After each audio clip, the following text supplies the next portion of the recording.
안녕하십니까. 오랜만에 아정모임 성도님들 다시 뵙게 돼서 주 안에서 감사를 드립니다. 이번 기간 동안 주님께서 허락하시면 히브리서 11장 말씀을 함께 살펴보려고 합니다. 믿음이란 무엇인가 라고 하는 것입니다. 그리스도인들은 믿음으로 구원받은 사람, 또 구원받은 후에도 믿음으로 살아가는 사람들입니다. 그때 그 믿음이라고 하는 게 뭔가라고 하는 것을 성경이 설명해 놓고 있는 장이 히브리서 11장입니다. 그래서 저희들이 가끔 반복적으로 이렇게 살펴보는 장이기도 합니다. 그래서 히브리서 11장을 통해서 다시 한번 저희가 믿음에 있는가 저희 자신을 살피고 주님 앞에서 또 다시 한번 믿음으로 구원받았고 또 믿음으로 나아갈 수 있게 되기를 기도합니다. 하나님 말씀 신약성경 히브리서 11장 오늘은 1절에서 6절까지 말씀을 살펴보겠습니다. 제가 읽어드리겠습니다. 히브리서 11장 1절에서 6절입니다. 믿음은 바라는 것들의 실상이요 보지 못하는 것들의 증거니 선진들이 이로써 증거를 얻었느니라. 믿음으로 모든 세계가 하나님의 말씀으로 지어진 줄을 우리가 아나니 보이는 것은 나타난 것으로 말미암아 된 것이 아니니라. 믿음으로 아벨은 가인보다 더 나은 제사를 하나님께 드림으로 의로운 자라 하시는 증거를 얻었으니 하나님이 그 예물에 대하여 증거하심이라. 저가 죽었으나 그 믿음으로써 오히려 말하느니라. 믿음으로 에녹은 죽음을 보지 않고 옮기웠으니 하나님이 저를 옮기심으로 다시 보이지 아니하니라. 저는 옮기우기 전에 하나님을 기쁘시게 하는 자라 하는 증거를 받았느니라. 믿음이 없이는 기쁘시게 못하나니 하나님께 나아가는 자는 반드시 그가 계신 것과 또한 그가 자기를 찾는 자들에게 상 주시는 이심을 믿어야 할지니라. 아멘. 우선 히브리서 11장 저희들이 익숙한 이런 내용입니다. 언급되는 인물들도 저희들이 구약에서 많이 익숙한 분들의 이야기가 나옵니다. 그런데 히브리서 전체적인 문맥을 먼저 살펴보겠습니다. 히브리서는 누가 썼는지 모릅니다. 아마 많은 성도님들이 사도 바울이 썼지 않겠느냐 이렇게 합니다만 하여간 성령님께서는 누가 썼는지 기록해 두지 않으셨습니다. 서신을 받는 사람은 누구냐? 히브리인들입니다. 그러니까 유대인들입니다. 지금으로 치면 저 중동에 있는 이스라엘 백성들입니다. 이스라엘 백성들에게 쓰고 있습니다. 저희들이 제가 성경을 안 찾겠습니다. 시간 관계에서 안 찾는데요. 아마 이렇게 느껴집니다. 어떤 히브리인들이 살고 있는 공동체, 어떤 마을에 복음이 전해졌습니다. 히브리서 2장을 보시면 이 복음을 누가 전했냐면 사도들이 전합니다. 이 복음은 주로 주께서 말씀하신 바요 들은 자들이 우리에게 전하였으니 그래서 사도들이 전합니다. 12사도들이 최초로 주님에게서 직접 배운 사도들이 이 복음을 유대인들에게 전했습니다. 자, 그들이 듣고 많은 분들이 구원받았습니다. 자, 그런데 이들은 이 서신을 받고 있는 사람들은 사실상 2세대들입니다. 왜냐하면 13장에 보면 히브리서 13장에 보면 너희들에게 하나님의 말씀을 이루고 너희를 인도하던 자들을 생각하라. 또 그들의 종말을 보고 믿음을 본받으라. 이렇게 되어 있습니다. 그래서 아마 사도들이 복음을 전했고 그리고 그분들의 복음을 듣고 구원받은 인도자들이 나왔습니다. 그런데 그분들이 주님 앞으로 가셨습니다. 그리고 그 다음 세대입니다. 그래서 2세대들, 믿음의 2세대들에게 쓰고 있는 편지입니다. 그런데 이들은 또 히브리인들이기 때문에 저희들하고는 조금 상황이 다른데요. 전도출판사에서 이제 치는 소년병 이런 조그만한 책자들이 있습니다. 거기 보면 유대인들은 나름대로 전통이라든지 이런 것들이 강한 사람들입니다. 그래서 그들이 믿고 있는 유대교 전통에서 벗어나서 예수님을 믿으면 그들은 유산을, 그러니까 우리식으로 쉽게 표현하면 호적에서 팝니다. 더 이상 가족의 이론으로 생각하지 않습니다. 그래서 그들은 집을 나와야 합니다. 사랑하는 가족을 떠나야 합니다. 그리고 유대인의 공동 사회에서 살 수 없습니다. 그래서 히브리서 10장에 보면 너희들이 산업을 빼앗기고 그리고 나그네가 되고 이와 같은 핍박을 기쁘게 받았지 않느냐라고 말하고 있습니다. 그래서 그들 상당수가 가족과 사회에서 믿음 때문에 핍박을 받았던 경험을 가지고 있습니다. 이 사람들을 대상으로 쓰고 있습니다. 히브리서 주제가 뭐냐 그러면 저희들이 쉽게 말할 수 있습니다. 히브리서 주제는 예수님의 우월하심입니다. 예수님은 그 누구와 비교해도 비교할 수 없는 분입니다. 천사와 비교해도, 모세와 비교해도, 아론과 비교해도, 그 누구와 비교해도 뛰어나신 분입니다. 이게 히브리서 주제입니다. 이 아름다우시고 유일하신 구주 되신 주님을 잘 신뢰하여 따라오기를 격려하는 서신입니다. 그런데 히브리서에서는 6번에 걸쳐서 경고가 나옵니다. 저희들이 잘 알고 있는 이제 2장에서 3장에서 그리고 6장, 10장에서 나옵니다. 6장과 10장에서 어떤 귀절들은 구원을 잃어버릴 수도 있지 않느냐라고 해석되는 경고들이 나옵니다. 히브리서에서는 경고가 나옵니다. 이 경고는 물론 믿지 않는 사람들에게 말하는 것입니다. 이 유일하시고 탁월하신 주님을 떠나면 그가 받게 되는 고통은 어떠하겠는가? 그 영원한 형벌은 어떠하겠는가? 라고 하는 경고가 나옵니다. 그러니까 히브리서 내용은 이렇게 되어 있습니다. 주님의 우월하심을 말한 후에 두 가지 내용입니다. 만약에 이분을 떠난다면 그는 변명할 여지 없이 영원한 하나님 나라에서 부끄러움과 수치와 멸망을 받을 것이다. 또 하나는 격려합니다. 항상 이 히브리서를 쓰신 분께서 성령께서 경고합니다. 이 성경을 읽는 분에게 경고할 뿐만 아니라 격려합니다. 부정적으로 이렇게 해서는 안 된다. 그 다음에 긍정적으로 이렇게 하자. 이렇게 해야 되지 않느냐 라고 하는 내용이 히브리서 11장입니다. 여기 믿음으로 온갖 어려움에도 불구하고 믿음으로 하나님을 순종했던 믿음의 사람들, 그들의 이야기를 히브리서 11장에서 쭉 펼칩니다. 그리고 이렇게 말합니다. 이 사람들처럼 하자. 이 사람들의 본을 따라가자. 이 사람들의 발자취를 뒤쫓아가자. 이게 이제 히브리서 11장의 주된 내용입니다. 그래서 이제 믿음으로 산다는 게 뭔가, 믿음은 뭔가라고 하는 것을 한 사람의 생애를 통해서, 간증을 통해서 저희들에게 격려하고 있는 내용입니다.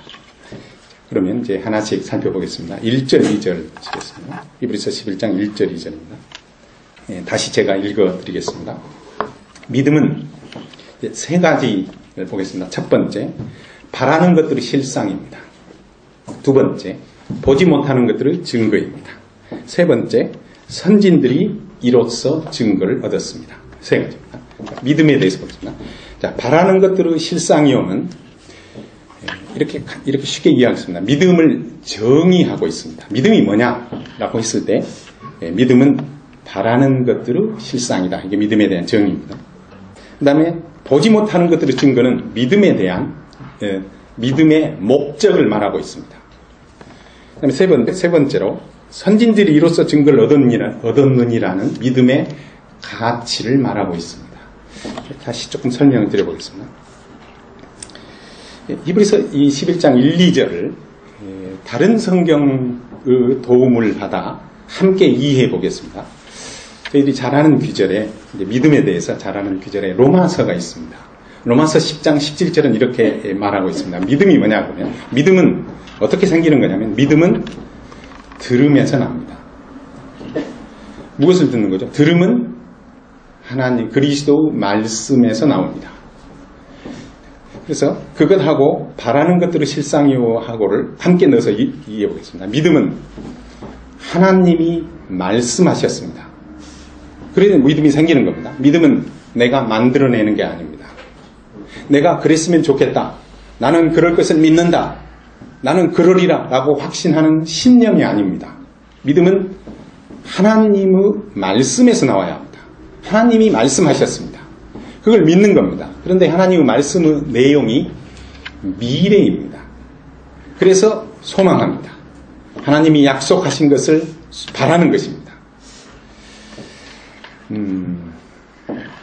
다시 구체적으로 예를 들어보겠습니다. 이스라엘 백성에게는 하나님께서 이렇게 말씀하셨습니다. 내가 아브라함의 후손인 너희에게 메시아를 보내주겠다 약속하셨습니다. 메시아가 오시면 이스라엘이 세계에서 가장 복된 나라가 될 것입니다. 그들이 머리가 되고 꼬리가 되지 않을 것입니다. 또 이런 약속도 있습니다. 메시아가 오셔서 통치하시는 나라가 되면 그때 예루살렘이 세계의 수도가 될 것입니다. 그때 지금 이스라엘이 사막이 많은데 그때 사막에 꽃이 필 것입니다. 이게 하나님이 이스라엘에게 하신 약속입니다. 이스라엘 국가의 영토의 범위도 말씀해 주셨습니다. 이 강에 이르기까지 이스라엘의 영토가 될 것입니다. 하나님이 이스라엘에게 말씀하셨습니다. 그 말씀을 이스라엘 백성들이 받고 이제 그 말씀대로 이루어질 것을 소망하는 것, 이게 믿음입니다. 그래서 믿음은 항상 근거가 이게 이스라엘 사람들이 자기들이 마음대로 그 소원을 가지면 안 됩니다. 우리나라가 땅이 이 정도 됐으면 좋겠다 하고 하면 안 됩니다. 하나님이 말씀하셨기 때문에 전지전능하시고 살아계시고 역사를 주관하시는 하나님이 약속하셨기 때문에 그 하나님의 말씀에 근거해서 그 하나님의 말씀의 내용을 바라는 것. 왜냐하면 하나님의 말씀의 내용이 미래이기 때문에 바라는 것. 그게 믿음입니다. 약간 우리식으로 와보겠습니다. 그리스도인에게 오겠습니다. 저희들에게는 하나님의 약속이 있습니다. 뭐지요? 주님께서 공중에 오실 것입니다. 그때가 언제인지 아무도 모릅니다. 그러나 주님께서 구름을 타고 영광 가운데 공중에 오실 것입니다. 그때 우리는 어떻게 되죠? 그때 죽은 성도들의 몸이 부활할 것입니다. 예수 그리스도를 믿고 돌아가신 분들, 저희 사랑하는 선진들 다 부활할 것입니다. 그때 살아있는 분은요, 순식간에 그분의 몸이 변화될 것입니다. 그리고 다 함께 공중으로 끌어올려갈 것입니다. 예수님이 약속하셨습니다. 내가 아버지께로 간다. 너희를 위하여 처소를 예비한다.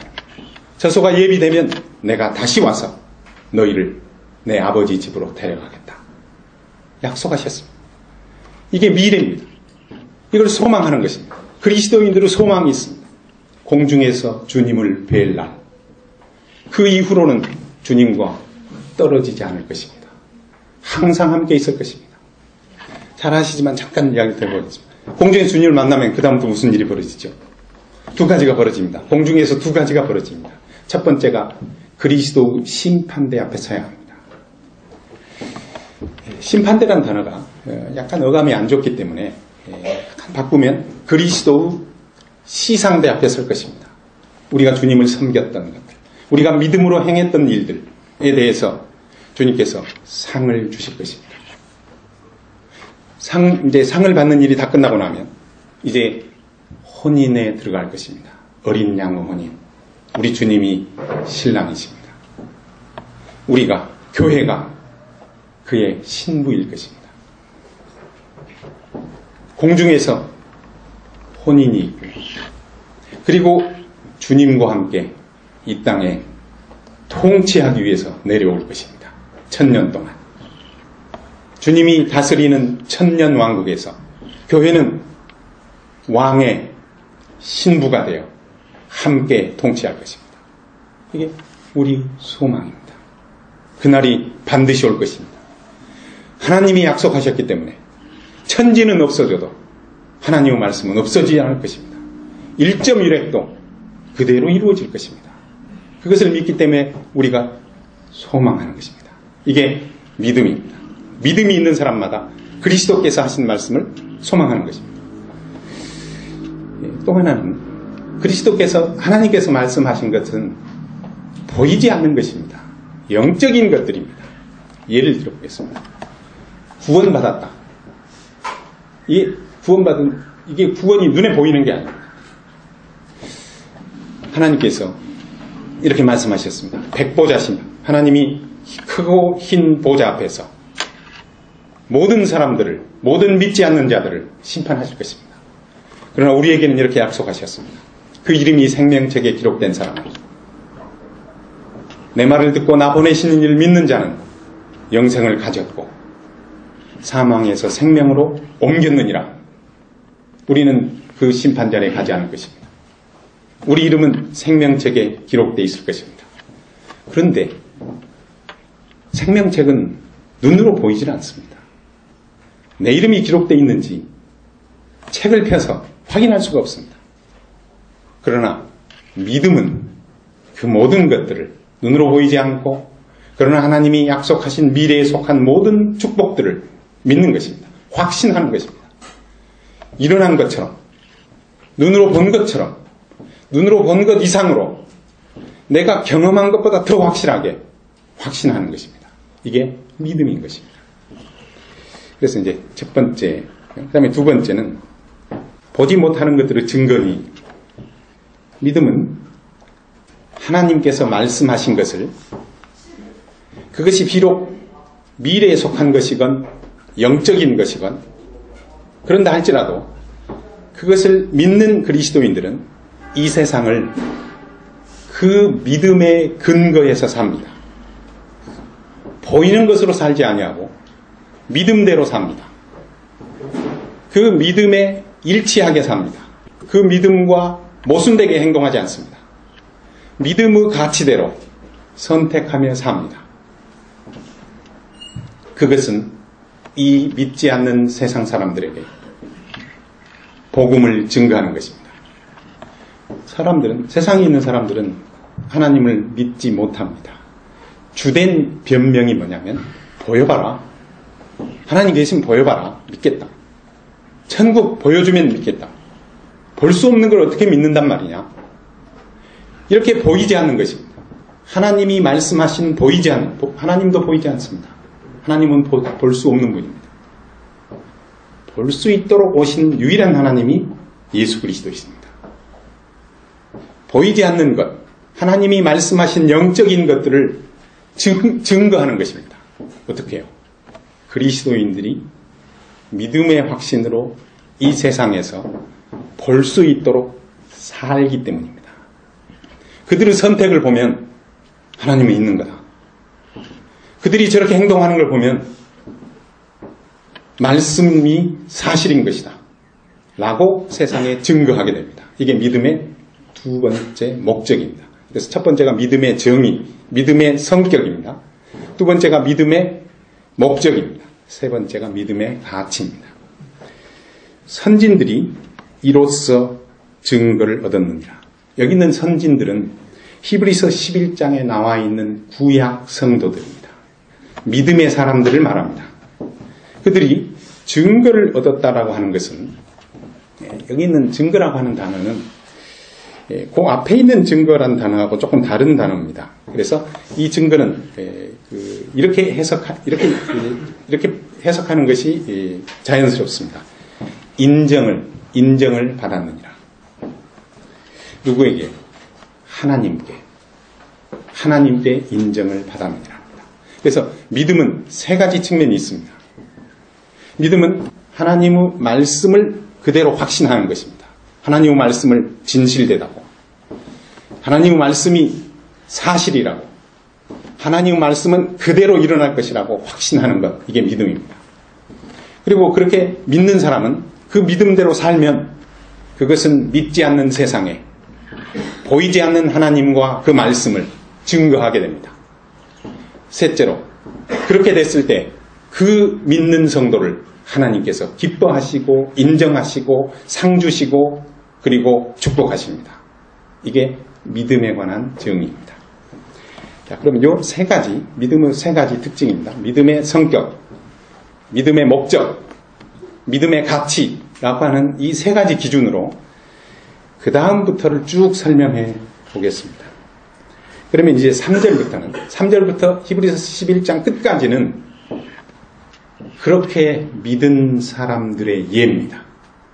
그러면 믿음이 그런 것인지, 믿음이 그와 같은 목적이 있는 건지, 믿음으로 하나님께 그와 같은 인정을 받은 것인지 어떻게 알 수 있겠습니까? 그 예를 보여주십시오 하고 예들이 나오기 시작합니다. 자, 첫 번째가 3절에 있는 창조입니다. 세상은 하나님이 말씀으로 지으셨습니다. 자, 그걸 어떻게 믿죠? 하나님이 이 세상을 6일 만에 빛이 있으라, 빛이 있었습니다. 동물들은 생겨라, 말씀으로 지었습니다. 어떻게 믿죠? 첫 번째입니다. 자, 믿음은 성격입니다. 믿음은 항상 말씀에서 나옵니다. 우리는 천지 창조에 대한 하나님의 말씀을 가지고 있습니다. 보죠? 창세기 1장입니다.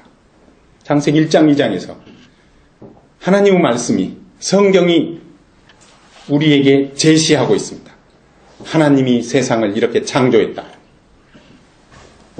1장 1절에 이렇게 되어 있죠. 하나님이 태초에 하나님이 천지를 창조하시니라. 이 말씀 때문에, 이 말씀을 근거로 그는 세상이 진화했다고 믿지 않습니다.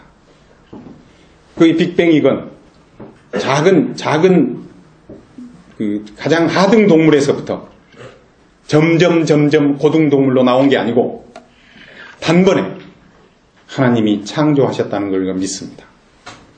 말씀에 근거해서 하나님이 그렇게 말씀하셨기 때문에, 하나님께서 성경에 그렇게 기록하셨기 때문에, 그렇게 말씀하신 하나님이 진실하신 분이므로 하나님이 하실 수 없는 게 하나 있습니다. 거짓말 하실 수 없습니다. 그래서 그 말씀에 근거해서 세상은 창조되었다고 믿는 것입니다. 이게 믿음입니다. 그 다음에 두 번째입니다. 그렇게 믿는 사람은 이제 이 믿음을 따라 삽니다. 세상이 진화된 게 아니고 하나님의 말씀으로 지어졌다고 하는 것을 믿는 믿음으로 살아갑니다. 그렇게 살아가면 세상에 믿지 않는 사람들이 보고, 야, 저 사람이 저렇게 믿는 걸 보니 정말로 하나님이 창조하신 게 아닐까라고 증거하게 됩니다. 이건 잠깐만 보겠습니다. 고린도전서 2장을 잠깐 살펴보겠습니다. 고린도전서 2장 9절 10절. 고린도전서 2장 9절 기록된 바, 하나님이 자기를 사랑하는 자들을 위하여 예비하신 모든 것은 눈으로 보지 못하고 귀로도 듣지 못하고 사람의 마음으로도 생각지 못하였다 함과 같으니라. 10절 오직 하나님이 성령으로 이것을 우리에게 보이셨으니, 여기까지 보시겠습니다. 9절에 보시면 사람들이 어떤 사실을 믿게 되는 방법이 나와 있습니다. 사람들은 어떤 사실을 어떻게 알게 되냐면 눈으로 보고 있습니다. 눈으로 보니까 이게 있는 거구나, 이게 무슨 색이구나, 눈으로 보고 압니다. 두 번째 방법입니다. 보이지 않는 것이 있다면 들어보고 압니다. 귀로 들어보고 압니다. 보이지도 않고 들리지도 않는 게 있다면 생각해보고 합니다. 마음으로 생각해보고 합니다. 이게 사람들의 인식 방법입니다.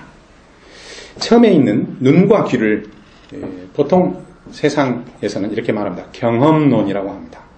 경험해보면 압니다. 눈으로 보았고 귀로 들어봤고, 그래서 경험을 통해서 무엇을 인식해냅니다.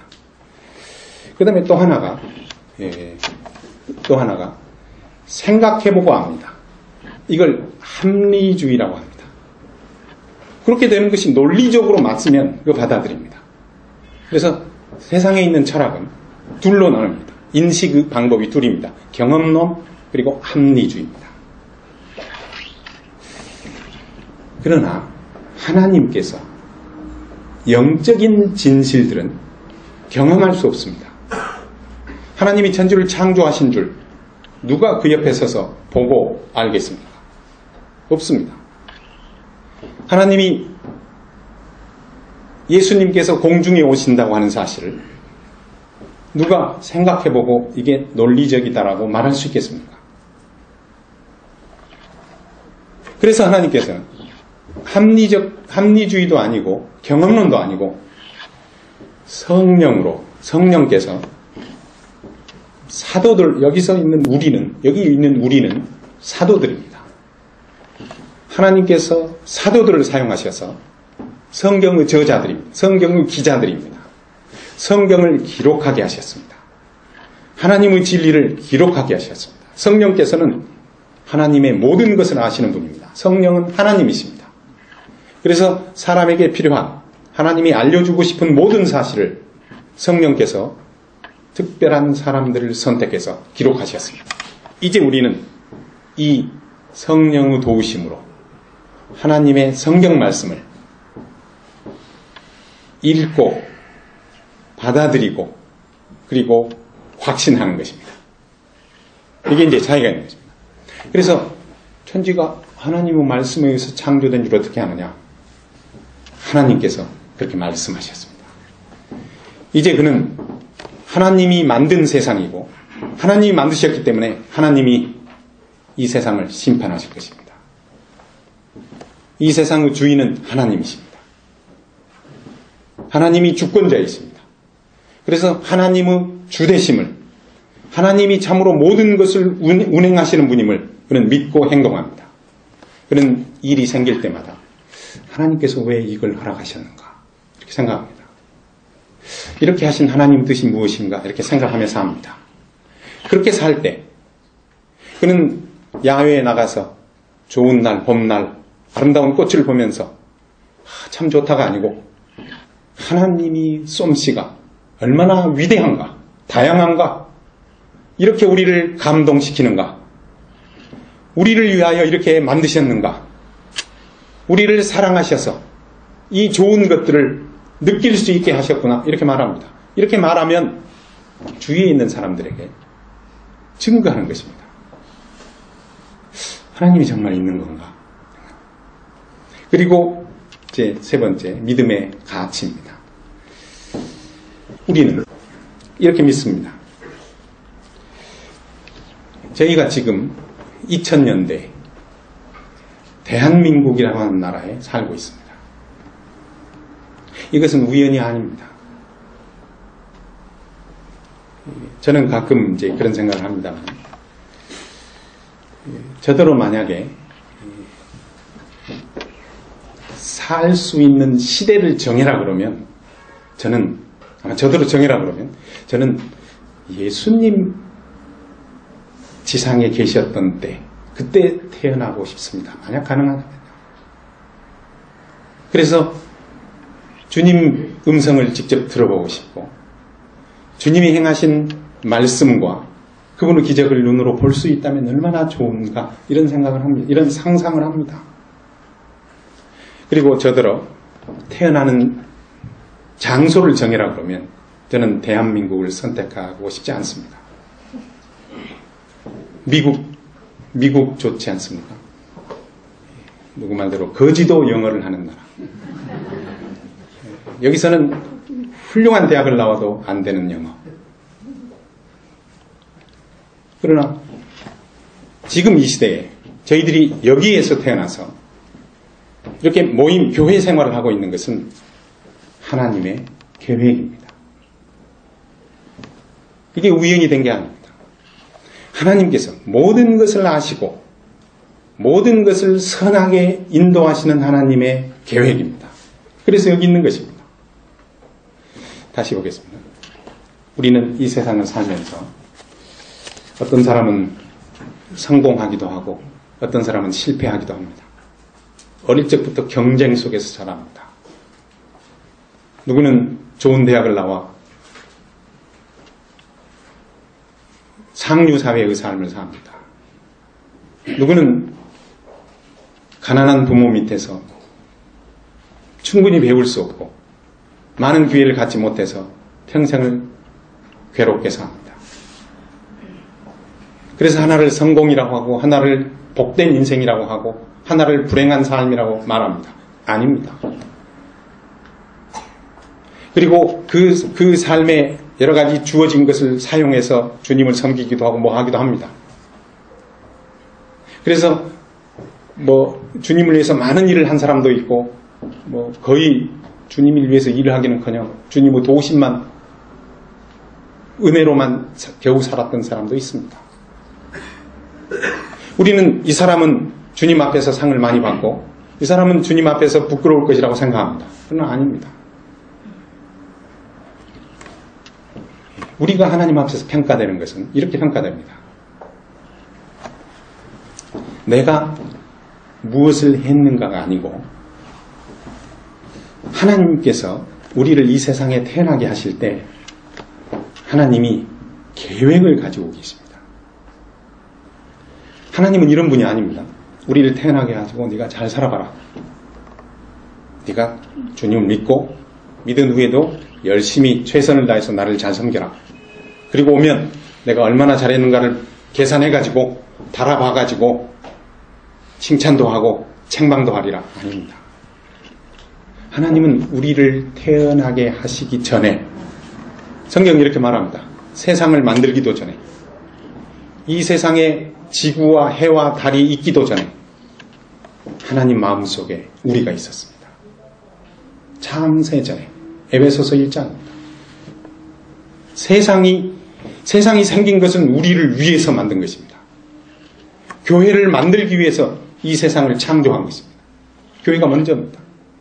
아담이 있기도 전에 선악과가 있기도 전에 에덴 동산이 생기기도 전에 하나님의 마음속에는 우리가 있었습니다. 우리 하나하나를 이 세상에 보내시면서 하나님은 계획을 갖고 계십니다. 그래서 우리가 하나님 앞에 가면 이렇게 평가됩니다. 하나님의 계획하고 내 실제 삶하고를 비교할 것입니다. 다른 사람의 삶하고 나의 삶하고를 비교하지 않습니다. 평균적인 사람의 삶하고 내가 어떻게 살았는가를 비교하지 않습니다. 하나님은 나를 이 세상에 태어나게 하시면서 계획을 갖고 계셨습니다. 그 하나님의 계획하고 내가 어떻게 살았는가 하고를 맞춰볼 것입니다. 그래서 우리는 상대 비교하지 않습니다. 우리는 비교 기준이 다릅니다.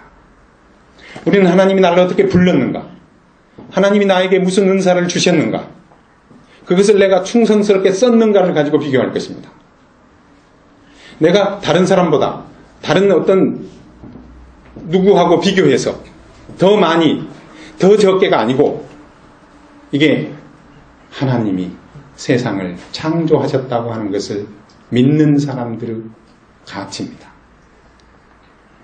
우리는 각각 하나님이 가지고 계신 계획과 내가 얼마나 순종했는가와의 비교 속에서 주님 앞에 서야 할 것입니다.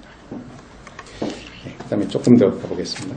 창조에 대해서 다시 히브리서 11장을 보시면 믿음은 세 가지가 있습니다. 믿음의 성격이 있고 믿음의 목적이 있고 믿음의 가치가 있습니다. 3절 창조를 우리는 하나님의 말씀을 근거로 믿는 것입니다. 그렇게 믿기 때문에 그 믿음의 근거에서 살아가게 될 때 우리는 세상에 주님이 만드신 세상인 것을 증거하게 될 것입니다. 그리고 그렇게 증거한 사람들은 자기의 삶을 달리 살 것입니다. 상대 비교하지 않고 하나님 앞에서 자기의 삶을 측정할 것입니다. 이게 믿음의 가치입니다. 그 다음에 이제 4절 보겠습니다. 아벨입니다. 아벨에 대해서는 잠깐 하나님 말씀을 살펴보고 오겠습니다. 창세기로 가셔서요. 창세기 4장을 잠깐 읽어보고 오겠습니다. 창세기 4장 3절 4절입니다. 세월이 지난 후에 가인은 땅의 소산으로 제물을 삼아 여호와께 드렸고 아벨은 자기도 양의 첫 새끼와 그 기름으로 드렸더니 여호와께서 아벨과 그 제물은 연락하셨으나 여기까지.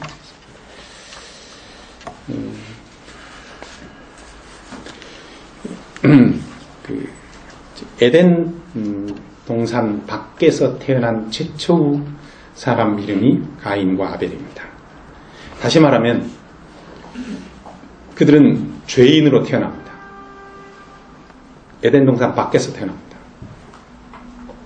그들은 하나님을 알 기회가 없었습니다. 이제 그들은 믿음으로 살아야 합니다. 그 첫 번째 인물입니다. 근데 성경은 이렇게 말합니다. 가인과 아벨이 제사를 드리는데요. 이상한 것은 그들이 똑같은 시간에 똑같은 장소에서 드립니다. 그래서 한 제물은 하나님이 받고 한 제물은 하나님이 안 받습니다. 비참합니다. 그래서 그들이 동일한 시간, 동일한 장소에서 예배드립니다. 다만 제물이 다릅니다. 하나는 양을 가져왔고 하나는 곡식을 가져왔을 뿐입니다. 이 차이가 이제 문제가 되는 것입니다. 그래서 동일한 시간대, 동일한 곳에서 드립니다. 다시 말하면 그들이 약속해서 제사를 드린 게 아니고 하나님의 명령에 따라 예물을 가져온 것입니다. 그 전에 이들이 제사를 드리기 전에 하나님으로부터 시간과 장소와 예물에 대해서 지시를 받았던 것입니다. 그리고 한 사람은 순종하고 한 사람은 믿음으로 나오고 한 사람은 하나님의 말씀을 무시하고 자기의 생각을 따라 나온 것입니다. 이게 이제 차이를 가져온 것입니다. 다시 그들이 어떻게 알았을까요? 어떤 계시를 받았었는지 성경이 말하고 있지 않습니다. 그러나 저희들이 짐작할 수 있습니다. 그들의 아버지 아담과 하와에게서 그들은 배웠을 것입니다. 아담은 아주 독특한 사람입니다. 인류 최초의 사람이었을 뿐만 아니라 그는 두 가지를 경험합니다. 하나는 죄 없는 상태를 경험한 사람입니다. 그리고 죄인된 상태도 경험합니다. 아주 독특한 인물입니다. 그는 하나님의 명령을 어깁니다. 하나님의 말씀을 어깁니다. 그리고 그는 금방 부끄러워졌습니다. 그리고 자신을 가리우고 싶었습니다. 그래서 그는 무화과 나무 잎을 따서 치마를 입고 있습니다. 그러나 하나님께서 일은 아담이 저지르고 아담은 숨어버립니다. 하나님이 수습하십니다.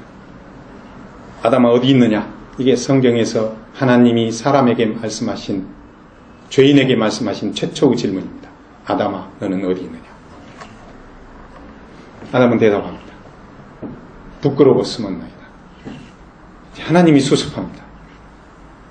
하나님이 수습하시면서 이렇게 하십니다. 양의 그 무화과 나무 잎이 아니라 가죽옷을 지어 입히셨습니다. 그리고 이렇게 말씀하셨습니다. 여기 하나님이 죄인에게 하나님의 명령을 불순종하여 스스로 숨어버린 죄인에게 하나님이 하시는 최초의 복음입니다. 내가 여자의 후손으로 뱀의 후손을, 여자의 후손이 뱀의 머리를 밟을 것이다. 뱀은 그의 발꿈치를 물겠으나 그러나 여자의 후손이 뱀의 머리를 밟을 것이다. 이게 하나님이 주시는 최초의 복음입니다. 이제 여자에게서 그리스도가 태어났을 것입니다. 모든 사람은 남자와 여자가 결혼해야 태어납니다. 그러나 메시아 그분 한 분은 남자 없이 성령으로 말미암아 태어나시기 때문에 남자 없이 여자에게서 태어나실 것입니다. 이사야는 이렇게 노래합니다. 우리에게 한 아기를 주셨는데, 한 아들을 주셨는데 그분은 기묘자여 전능하신 하나님의 아들이십니다. 그분이 이제 나올 것입니다. 그래서 최초의 복음입니다. 여자 우선이 뱀의 머리를 밟을 것이다. 이게 아담이 경험했던 것입니다. 그는 이 잊을 수 없는 경험을 그는 자기 아들들에게 말해줬을 것입니다. 이제 가인과 아벨은 하나님에 의해서건 아버지에 의해서건 직접적이건 간접적이건 하나님께 나아가는 원리를 배웠습니다. 이게 뭐냐면 죄인이 하나님께 나아가려면 자기를 가리워야 합니다. 이 죄를 덮을 것이 필요합니다. 죄를 커버해야 합니다. 그래서 자매님들이 쓰는 너울과 같은 거예요. 덮고 있어야 합니다. 그런데 이 덮는 것은 무화과 나무 잎은 안 됩니다. 사람이 만든 것은 안 됩니다. 이 덮는 것은 하나님이 주실 것입니다. 가죽입니다. 가죽옷이라고 하는 것은 다시 말하면 이 죄에 참여하지 않은 어떤 죄 없는 짐승이 피를 흘리고 죽은 것입니다. 그리고 그 가죽을 입은 것입니다. 그래서 이걸 통해서 아담과 하나입니다. 자, 그들은 가인과 아벨은 죄인입니다. 그들은 아담에게서 태어났습니다. 죄인입니다. 그러나 그들이 하나님께 가야 합니다. 하나님께 가려면 그들은 무엇인가 자기들의 죄를 가리울 수 있는 것이 필요합니다. 그게 짐승의 피였습니다. 죄 없는 짐승이, 그 죄에 참여하지 않았던 짐승이 죽고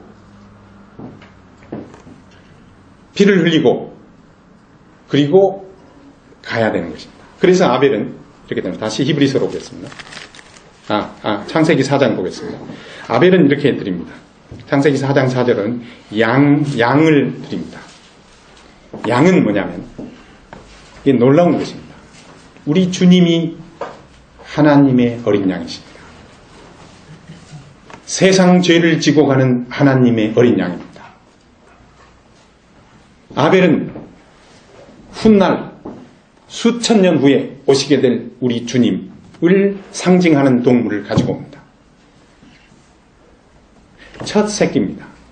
우리 주님은 성경에서 이렇게 말합니다. 신약성경에서 이분은 부활의 첫 열매이시며 만물보다 먼저 나신 분입니다. 그래서 첫 새끼입니다. 그리고 그 기름으로 드렸습니다. 기름은 무엇입니까? 성경에서 기름이 상징하는 게 있습니다.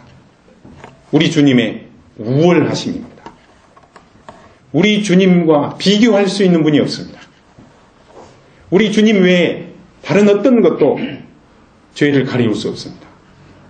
그런데 아벨은 양과 첫 새끼와 그 기름을 하나님께 드렸습니다. 그는 이렇게 말하고 있는 것입니다. 하나님의 계시에 의해서 하나님의 말씀을 받아들여서 그는 이렇게 말하고 있는 것입니다.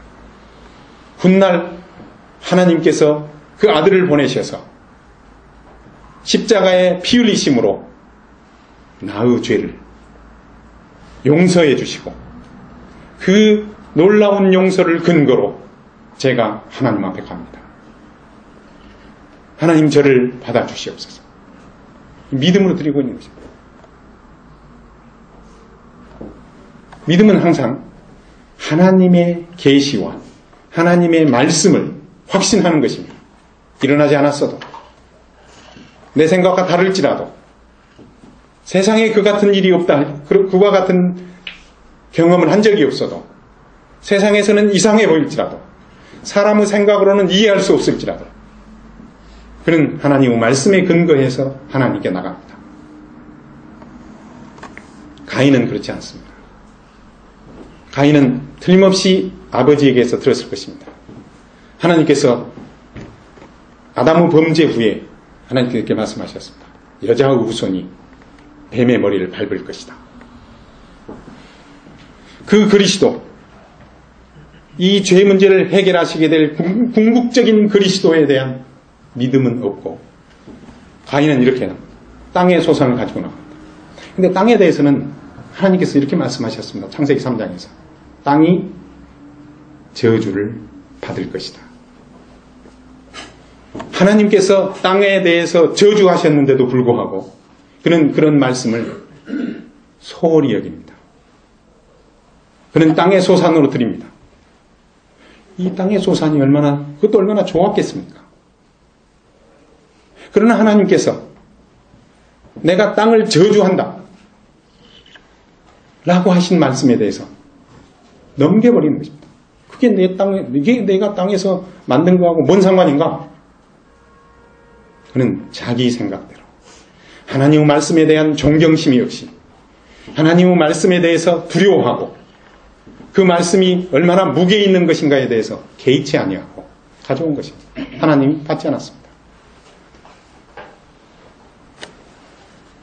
자, 아벨의 경우에 보겠습니다. 아벨의 경우에 믿음의 성격입니다. 그는 아버지건 하나님의 직접적 계시건 하나님의 말씀에 의해서 하나님께 예배드리러 나갑니다.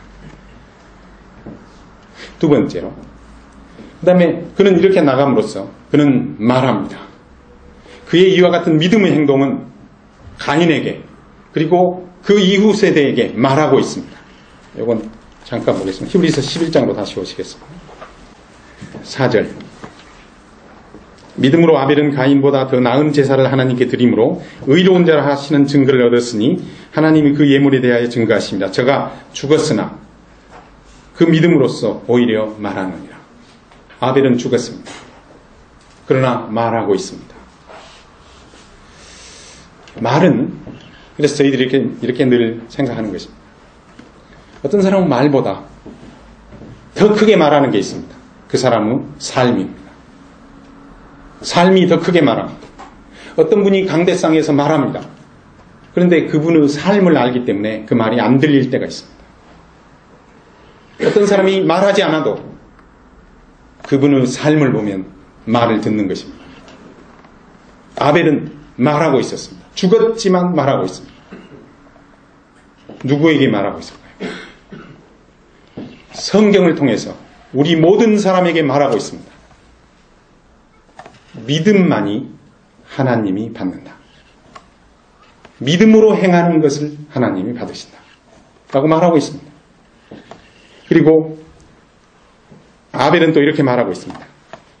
십자가는 걸림돌이다라고 말하고 있습니다. 이거 잠깐만 보겠습니다. 고린도전서 1장 18절입니다. 십자가의 도가 멸망하는 자들에게는 미련한 것이요 구원을 얻는 우리에게는 하나님의 능력이라. 십자가는 믿지 않는 사람한테는 말이 안 되는 소리입니다. 2000년 전에 이스라엘에서 한 사람이 죽었는데 내 죄가 용서되었습니다. 단번에 영원히. 이게 말이 안 되는 소리입니다. 믿는 사람에게는 구원의 능력이 되는 것입니다. 아벨은 말합니다. 믿음으로 드리는 예물만 하나님이 받으신다. 두 번째 이렇게 말합니다. 내가 그렇게 드렸더니 가인이 나를 죽였다. 지금도 믿음으로 하나님이 받는 예배를 드리는 사람은 세상에서 미움을 받는다. 하나님의 방법은 사람의 생각과 역사 내내 충돌해 왔습니다. 충돌할 것입니다. 만약에 세상에서 인기가 있다면 생각해 봐야 합니다. 잘못된 것일 수 있습니다. 수많은 사람들의 인정을 받고 있다면 잘못된 것일 수 있습니다. 왜냐하면 하나님의 길이 세상에서 인정된 적이 역사상 없었기 때문입니다. 스데반이 설교합니다. 죽기 전에 사도행전 7장 너희들이 이스라엘 백성 대놓고 하는 말입니다. 너희들이 하나님이 보낸 선지자 중에서 이스라엘 전 역사를 통틀어 하나님이 보낸 선지자를 핍박하지 않은 적이 있느냐? 없답니다. 예수님에 대해서도 너희들이 죽였는데 다시 생각해 봐야 한다. 이게 스데반의 메시지의 핵심입니다. 지금도 마찬가지입니다. 지금도 우리가 인기 있는 길을 가고 있다면, 우리가 핍박받고 있지 않다면 우리가 믿음대로 행하고 있지 않을 수도 있는 것입니다. 아벨이 그걸 말하고 있습니다. 죽었지만 말하고 있습니다. 이게 믿음의 증거, 믿음의 목적입니다. 그 다음에 세 번째, 믿음의 가치입니다. 다시 히브리서 11장 보시면,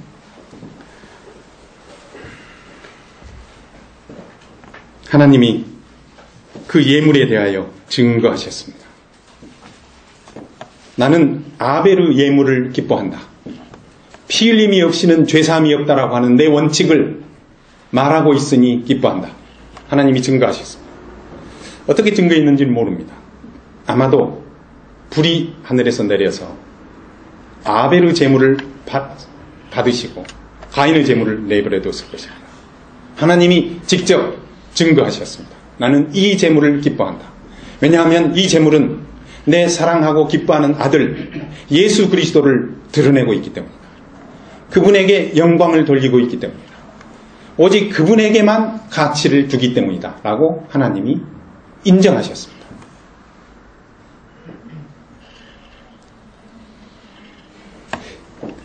이와 같은 것들에 대해서 저희들은 계시록에서도 볼 수 있습니다. 아벨의 피가 하나님께 부르짖었습니다. 이게 계시록에 보면 환난 때 죽임을 당한, 순교당한 영혼들이 제단 앞에서 하나님 언제까지 우리의 원수를 갚지 않겠습니까? 라고 하는 소리가 나옵니다.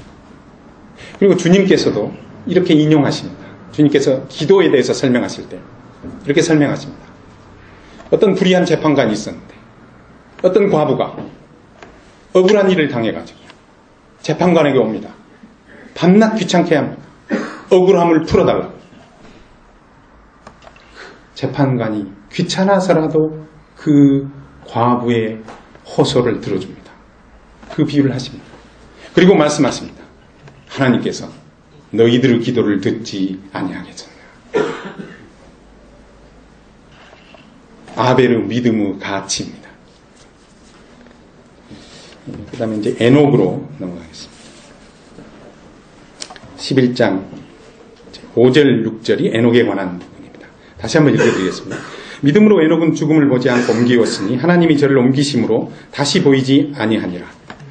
저는 옮기우기 전에 하나님을 기쁘시게 하는 자라는 증거를 받았느냐. 믿음이 없이는 기쁘시게 못하나니 하나님께 나아가는 자는 반드시 그가 계신 것과 또한 그가 자기를 찾는 자들에게 상 주시는 이심을 믿어야 할지니라.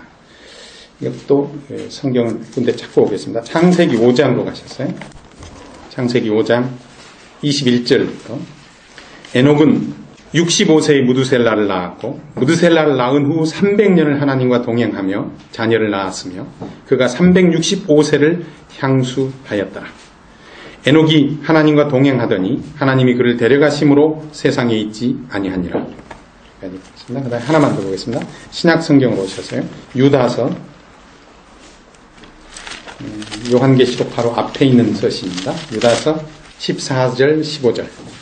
아담의 7세 손 에녹이 사람들에게 대하여도 예언하여 이르되 보라 주께서 그 수많은 거룩한 자와 함께 임하셨나니 이는 뭇사람을 심판하사 모든 경건치 않은 자의 경건치 않게 행한 모든 경건치 않은 일과 또 경건치 않은 죄인의 주께 거스려 한 모든 강팍한 말을 인하여 저희를 정죄하려 하심이라 하였느니라. 네. 여기 이제 에녹이 나옵니다. 에녹은 이제 놀라운 사람입니다. 하나님과 동행했습니다. 동행했다고 하는 것은 함께 걸어갔다는 뜻입니다. 하나님과 에녹이 마치 손을 잡고 함께 걸어갔습니다. 그리고 하나님이 그를 죽음을 보지 않고 옮기었습니다. 놀라운 예이며 우리 모든 성도들의 소원입니다. 우리들이 살아가는 이 시대의 상황 속에서 하나님과 동행하고 하나님보다 앞서지 아니하고 하나님보다 뒤떨어지지 아니하고 하나님과 함께 보조를 맞추어 걷다가 주님 부르시면 영광의 나라로 옮기우는 것입니다. 이게 에녹에게 가능했습니다. 다시 말씀드리겠습니다. 에녹도 죄인입니다. 그는 처음부터 의인으로 태어난 게 아닙니다. 그는 죄인입니다. 어떻게 알 수 있냐면요. 잠깐 보겠습니다. 다시 창세기로 가셔서 보겠습니다. 창세기 5장이시죠. 에녹은 22절에 보시면, 5장 22절에 보시면 300년을 동행합니다. 하나님과 동행한 기간은 300년입니다. 그런데 그가 산 23절, 그의 생애는 365세입니다. 365세입니다. 그러니까 65년 동안은 동행하지 않았습니다. 그 다음에 21절 보시죠. 65세에 그는 무두셀라를 낳았습니다. 다시 말하면 무두셀라를 낳고 그는 하나님과 동행하기 시작한 것입니다. 무두셀라에 대해서는 저희들이 다른 기회에 많이 들으셨을 것입니다. 무두셀라는 창세기 5장에 있는 수많은 아담 후손들의 족보 가운데 가장 오래 산 사람입니다. 거의 1000년 가까이 삽니다. 그런데 무두셀라라고 하는 이름의 뜻이 이것입니다. 그가 죽은 후에 그것이 오리랍니다. 저희들이 계산해보면 무두셀라가 죽던 해에 노아의 홍수 심판이 시작됩니다. 그래서 하나님께서 에녹에게 아들을 주셨습니다. 그리고 그가 이름을 붙입니다. 이 아들이 죽으면, 얘가 죽으면 하나님의 심판이 시작될 것입니다. 그리고 나서 그는 하나님과 동행하기 시작합니다. 65년 동안은 아들 낳기까지는 그냥 죄인으로 살았습니다. 그런데 그가 구원받습니다. 무엇 때문에? 하나님의 심판 때문입니다. 우리는 유다서 14, 15절에서 에녹이 예언합니다. 하나님께서 모든 경건치 않은 자들을, 그들의 말과 행위를 심판하실 것이다 하고 그가 당대 사람들에게 말합니다. 그가 무두셀라를 낳을 때 하나님으로부터 심판에 관한 말씀을 듣습니다. 하나님이 심판하신다 말씀하셨습니다. 믿을 수 있겠습니까? 지금도 저희들은 복음 전하고 다닙니다. 지옥이 있습니다. 사람들이 안 믿습니다. 지옥이 어디냐? 이 세상 괴로운 게 지옥이지. 아닙니다. 지옥은 그런 데가 아닙니다. 영영이 꺼지지 않는 불에 구더기도 타지 않는 유황불이 있으면서 캄캄한 곳입니다.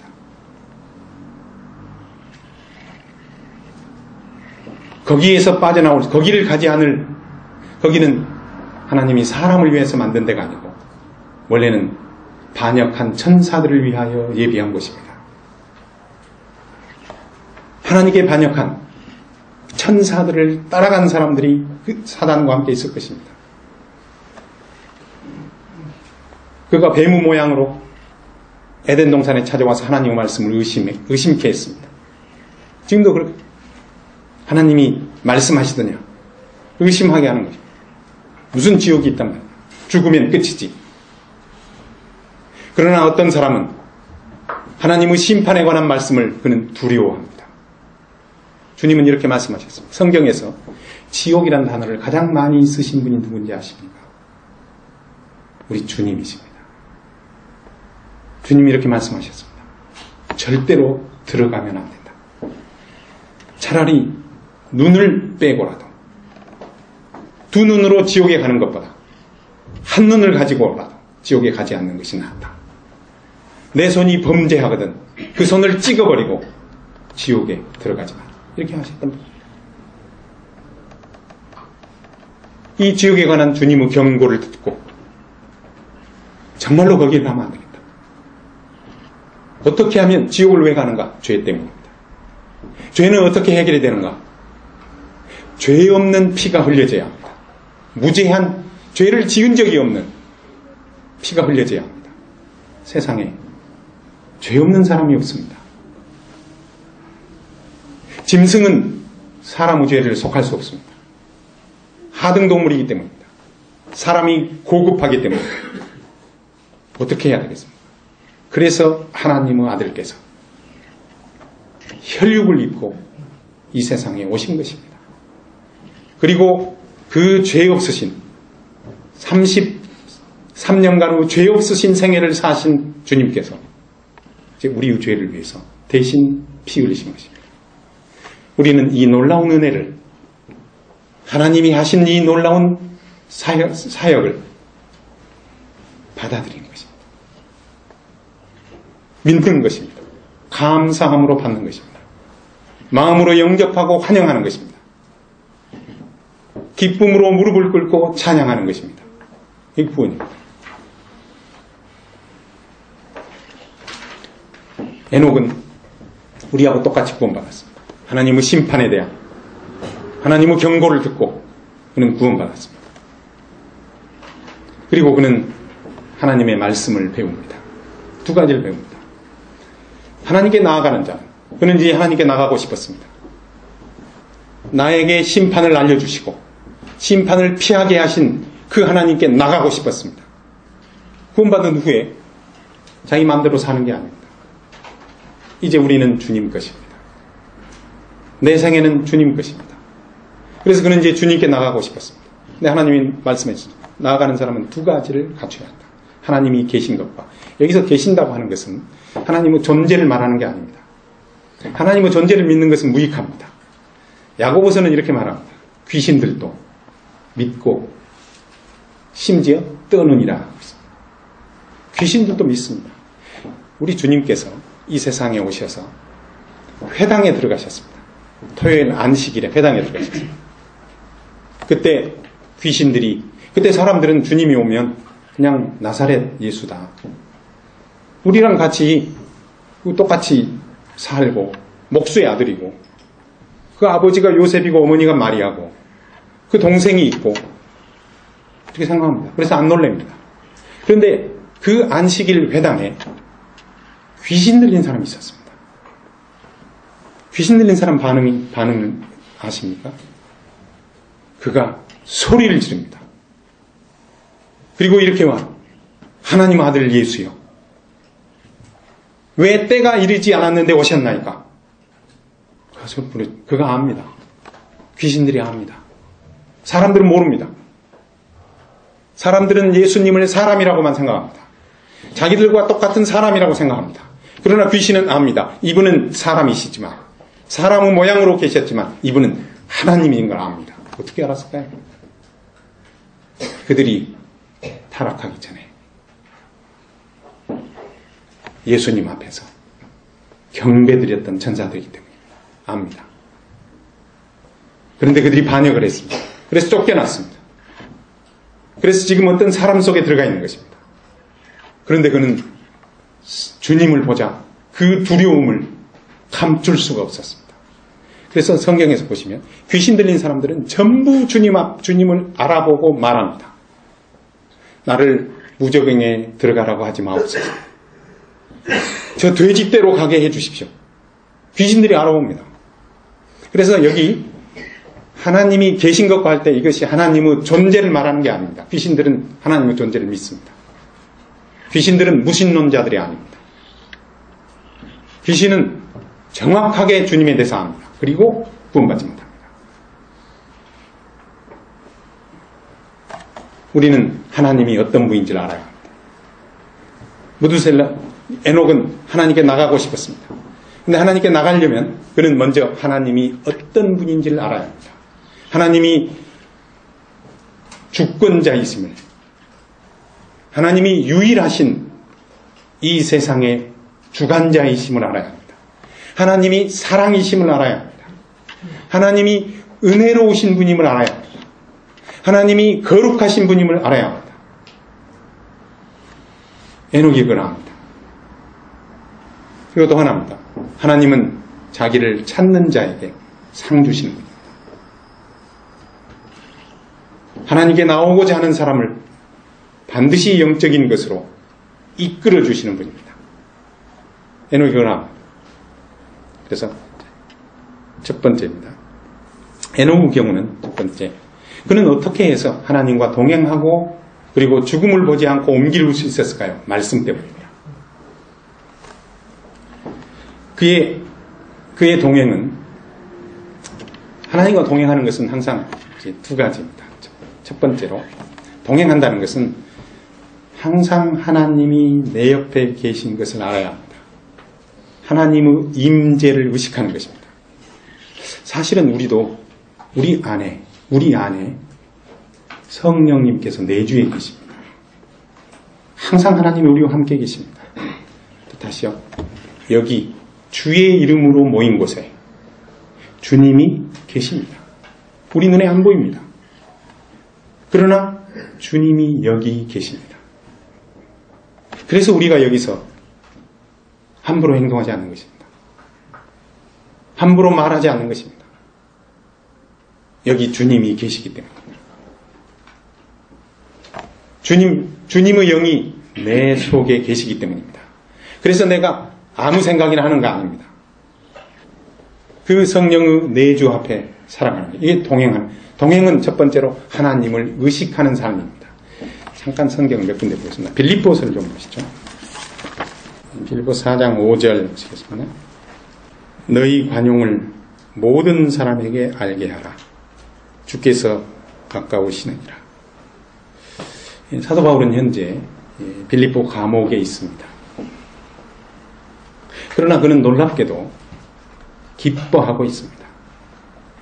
그리고 밖에서 자유롭게 살아가고 있는 빌립보 성도들에게 이렇게 말합니다. 기뻐하라. 사도 바울은 갇혀 있습니다. 그는 재판을 앞두고 있습니다. 재판의 결과에 따라 그는 죽을지도 모릅니다. 그는 하루에 24시간을 로마의 군인들하고 함께 수갑을 차고, 우리식으로 하면 수갑을 차고 사슬에 매여서 화장실도 마음대로 못 가는 구속의 상황 속에 있습니다. 그런데 그가 말합니다. 밖에서 자유롭게 활동하는 성도들에게 말합니다. 나처럼 기뻐하십시오. 기쁨은 상황과 무관합니다. 뭐하고 관련되냐면 주님의 임재를 느끼는가와 관련되어 있습니다. 그는 주님이 내 옆에 가까이 계신다. 이렇게 말하고 있습니다. 하나만 더 보겠습니다. 감옥에서도 그렇게 말하고요. 그다음에 디모데후서를 보시죠.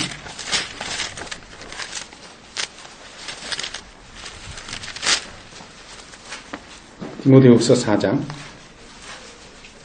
16, 17절. 내가 처음 변명할 때에 나와 함께한 자가 하나도 없고 다 나를 버렸으나 저희에게 허물을 돌리지 않기를 원하노라. 주께서 내 곁에 서서 나를 강건케 하심은. 여기 보시면 이제 사도 바울은 이제 디모데후서는 이제 사도 바울이 두 번째로 체포됐을 때입니다. 빌립보서는 이제 첫 번째 체포됐을 때고요. 두 번째 체포됐을 때 사도 바울은 이제 죽습니다. 이제 그는 죽음을 예감합니다. 디모데후서는 이제 그와 같은 죽음과 관련된 이런 암시적인 표현들을 막 합니다. 내가 달려갈 길을 마치고 이렇게 표현합니다. 믿음을 지켰으니 이제 후로는 나를 위하여 면류관이 예비되어 있다 이렇게 말합니다. 그리고 디모데에게, 사랑하는 믿음의 아들 디모데에게 겨울이 되기 전에 속히 오고 마지막으로 디모데를 보고 싶어서 오라고 한 편지입니다. 그는 죽음 앞에 서 있습니다. 그리고 이제 이때 로마 황제가 네로입니다. 네로는 로마 시에 왕궁을 짓고 싶어서 로마 시가지에 불을 지릅니다. 그리고 그 책임을 그리스도인들에게 돌리려고 합니다. 당시 그리스도인의 대표적인 인물인 사도 바울을 체포합니다. 이제 그는 죽이려고 합니다. 사도 바울이 이제 로마에 끌려와서 재판을 받을 때 이제 로마 당국에 의해서 이제 우리로 치면 검찰에 의해서 고소된 것입니다. 반역죄로. 그때 사도 바울 편에 서서 이 사람은 그런 사람이 아닙니다. 이 사람은 국가에 대한 반역을 행하는 사람이 아닙니다. 이 사람이 쓴 서신서 중에 로마서 13장을 읽어보십시오. 그는 이렇게 말했습니다. 위에 있는 권세들에게 복종하라. 위에 있는 디모데전서 2장에서 이렇게 말했습니다. 위에 있는 지도자들을 위하여 기도하라. 사도 바울은 정치적인 인물이 아닙니다. 그는 이 세상에서 하나님 나라를 증거하는 사람입니다. 그런데 그와 같이 사도 바울을 변명해 주는 사람이 한 명도 없었습니다. 왜요? 사도 바울 편에 선다는 것은 죽음의 위협을 받아야 되는 시대이기 때문입니다. 누가 섰어야 될까요? 사도 바울을 통해서 구원받고 사도 바울의 사랑을 입고 사도 바울과 함께 동역했던 많은 일꾼들이 있었습니다. 그 중에 단 한 명도 사도 바울 편에 서지 않았습니다. 이런지도 모르겠습니다. 로마 당국에서 변호사 없이 재판하기는 어려우니까 당신이 혹시 사도 바울 변호할래요? 아니요, 나 안 하겠는데. 아무도 서는 사람이 없었습니다. 그때 사도 바울은 이렇게 말합니다. 16절 다시 읽어보시면 내가 처음 변명할 때 나와 함께 한 자가 하나도 없고 그 다음입니다. 다 나를 버렸으나 그냥 소극적으로 함께 안 한 정도가 아니고 적극적으로 사도 바울을 옹호하는 것을 거절했던 것입니다. 그러나 사도 바울은 이렇게 기도합니다. 저희에게 허물을 돌리지 않기를 원하노라. 사도 바울은 이렇게 말하지 않습니다. 나중에 하나님 앞에 가서 하나님이 이 문제를 판단하실 것이다 이렇게 하지 않습니다. 주님께서 그들에게 그와 같은 거절에 대하여 책임을 묻지 않기를 기도합니다. 이 기도는 마치 우리 주님께서 십자가에 달리시면서 자기를 죽이는 사람들을 위하여 기도하신 것처럼 기도한 것입니다. 스데반이 자기를 돌로 치는 사람들을 위하여 무릎을 꿇고 기도한 것과 같은 기도입니다. 사도 바울도 자기를 버린 사람들이 그로 인하여 하나님 앞에서 어떠한 책망도 받지 않기를 위해서 기도하고 있습니다. 그리고 이렇게 말합니다. 주님께서 사람들은 사도 바울을 다 버렸을지라도 온 세상이 사도 바울을 반대한다 할지라도 딱 하나 있습니다. 주님이 사도 바울 옆에 함께 했습니다. 그래서 주님과 동행하려면 뭐가 필요하냐면 주님이 나와 함께 있다. 주님이 여기 계신다. 라고 하는 확신이 필요한 것입니다. 에녹이 이걸 갖고 있었습니다. 주님과 동행했습니다.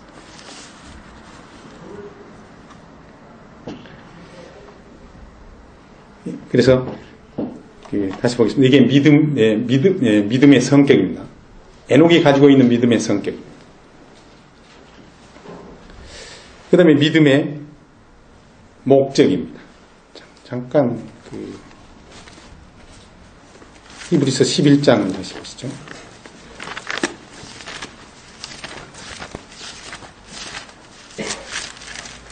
히브리서 11장 다시 보시면 5절을 보시면 이렇게 되어 있습니다. 믿음으로 에녹은 죽음을 보지 않고 옮기었으니 하나님이 저를 옮기심으로 그 다음입니다. 다시 보이지 아니하니라. 이 구절만 가지고는 약간 애매합니다만 이 구절은 이런 의미를 포함하고 있습니다. 사람들이 에녹을 보고 싶어 했습니다. 아, 그가 여기 없구나. 그가 여기 있었더라면, 그가 여기 있을 때는 우리에게 하나님에 대해서 말해 주었는데, 그가 없는 것이 손해라고 느끼게 만드는, 이게 그의 증거입니다. 그리고 믿음의 가치입니다. 하나님은 에녹을 죽음을 보지 않고 하늘로 끌어올리셨습니다. 이건 저희들이 요한복음 11장 하나만 보고 말씀을 마쳐가겠습니다. 요한복음 11장입니다.